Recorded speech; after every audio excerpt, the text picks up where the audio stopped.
Hello, you're watching Talking Europe.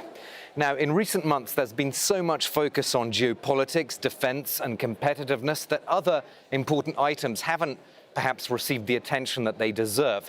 One of those is animal welfare. It's estimated that around 44% of European citizens keep a pet. And now MEPs have laid down the first ever minimum standards in the EU for breeding, housing, and handling cats and dogs. This is because a majority of owners buy their pets online, and traceability has become a huge issue. The European Parliament hopes that its draft law will deal with the irresponsible importation of animals from outside the EU. The trade in cats and dogs is worth around 1.3 billion euros per year. Of course, animal welfare is about more than identification, microchipping, and so on, and we'll try to get into some of those broader questions as well. My guests are both vice chairs of the Intergroup on the Welfare and Conservation of Animals. Manuela Ripa is a German MEP from the European People's Party. Welcome to you. And Michal Wiezik is a Slovak MEP from the centrist Renew bloc. Welcome to you as well. Hello, glad to be here. So, Manuela Ripa, some political forces have said, why is the European Union trying to legislate on this? Let's leave it to the national level or the local level. But you're not convinced by that argument. Absolutely not, because illegal pet trade is a huge problem in the European Union. You have to imagine it's a criminal business worth billions, and what buyers get if they buy a pet, especially online, sick animals that have behavioral problems, and that is a big burden also for them. Not only did these animals suffer, but also they have very high veterinary costs. And let us not forget that 74% of all European citizens want better regulation for companion animals. Yeah, and Michal Wiezik, your group has talked about the wild west of online pet sales. So you've welcomed these rules as well, haven't you? Yeah, I do, because the problem is really pan-European, let's say it like that. There was just a case in Slovakia where an illegal breeding facility was exposed, which hosted around 850 animals suffering in horrible conditions.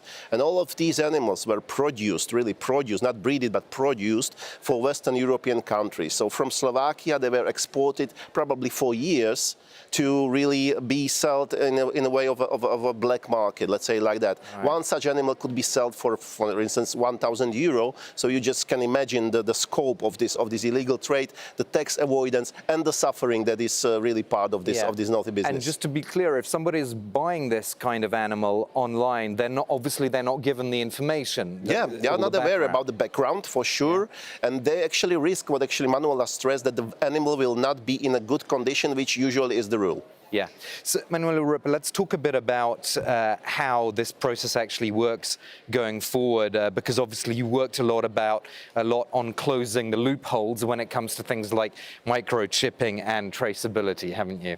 Yes, exactly. I was the rapporteur for the Environment Committee opinion on this file, and for me it was very important that we microchip all dogs and cats, because only then you can have full traceability of the animals, and you don't allow loopholes, because as I already said, there's a criminal network, so they will take every loophole that they get in order to do their illegal trade, and that's why it's so important. Yeah, and so once these rules come into effect, then somebody who's buying an animal will have to pre-register. That's the first stage, isn't it? And then they have to show that they've microchipped the animal that's arrived? Yes, exactly. First of all, if you sell an animal, if you place it on the market, you have to microchip this animal and register this animal. That means that a buyer knows who was the owner or who is the previous owner and where this animal comes from. This is very important, especially for the online trade. I give you a very simple example. The other day I was in the park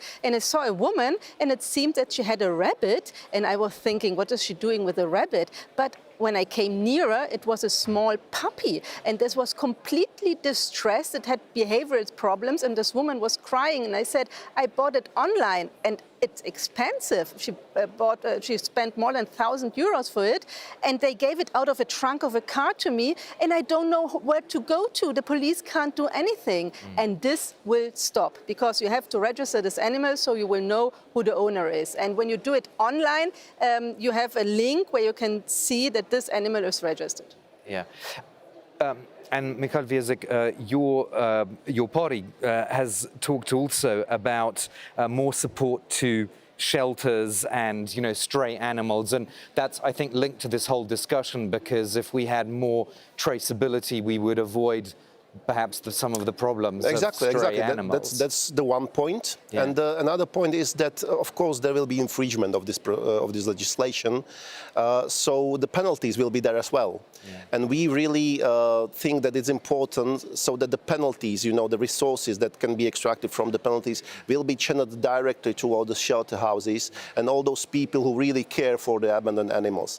Not only there will be less abandoned animals, because if the dog or cat is chipped, you can simply trace back the owner and return the dog. Sometimes it's a lost dog, sometimes it's an abandoned dog, but it's no dog or cat should be abandoned or is allowed to be abandoned.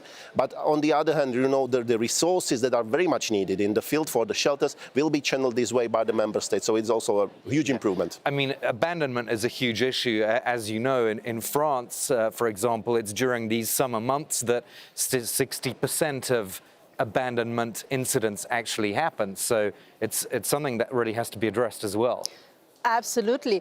If this animal is chipped, it will foster responsible ownership, because then people don't think, oh, I have to go on vacation. Well, let's just leave it there in the wood. This can't happen anymore, because they will be penalized for this. And it will help enormously shelters. They're overcrowded. And in the end, a lot of found animals we have in these shelters. And the municipalities, they have also to shoulder a lot of costs, the costs for these found animals. So in the end, it's the municipalities and the taxpayers who pays for these abandoned animals, and this will not be possible anymore. So we need traceability for that.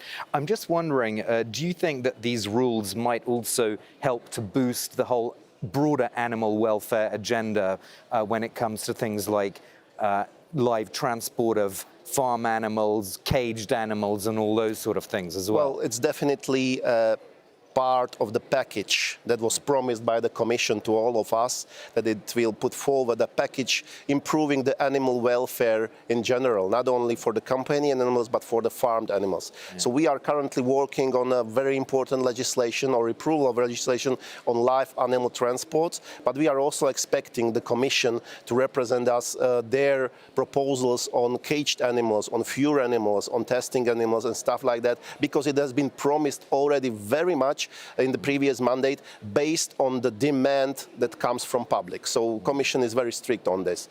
But really, to be quite frankly, it's becoming more and more difficult to really improve the situation.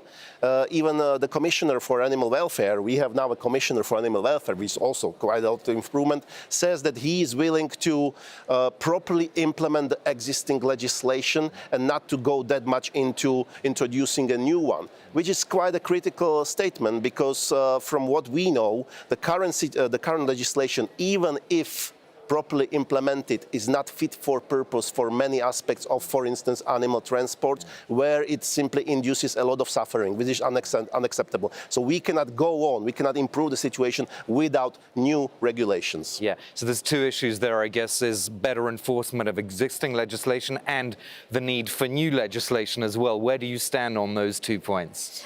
We need both. We absolutely need enforcement, because on animal transport, a lot of regulation is not properly put into practice. That is a problem.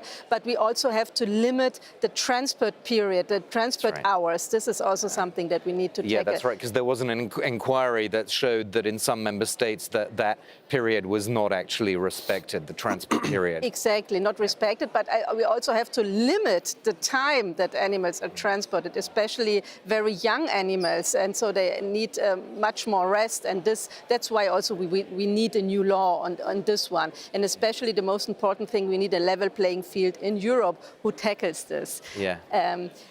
And what about, this idea of not an outright ban, but a kind of phasing out of, cages and things like that? These are things that the Commission has been talking about. You get the impression, I think, that they're going very cautiously on that file.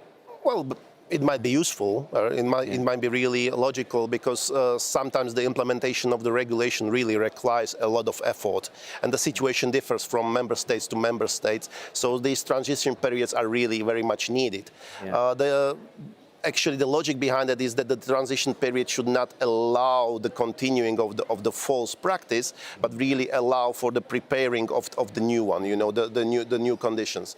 What we actually see is a sort of a postponement of the proposals, which might be politically driven, or which might be the expression of the current political situation, where there is simply a lack of political will to introduce new regulations. So there's always a very complex story, but we would really like to see Commission being very effective and very fast in proposing new legislations, because we are really talking about suffering of millions and billions of animals annually in Europe in conditions that we simply prefer not to see, but they will not go away without us actually acting. Just on a final point, Manuela Ripa, because we don't have much time now, but to get back to these rules on pets specifically, just quickly outline for us what are the steps in the legislative process, because now I think there's negotiations with the Council that are meant to happen. So when do you think the rules will actually be in force? Well, we just adopted a very strong position of the European Parliament with a legislation that really closes loopholes. Now we have the trilogues with the Commission and the Council, and I hope that they will get maximum end of the year, they will find an agreement, or even sooner. I would prefer even sooner, so that this legislation comes into force for more animal welfare, for more traceability of animals, and for stopping illegal trade.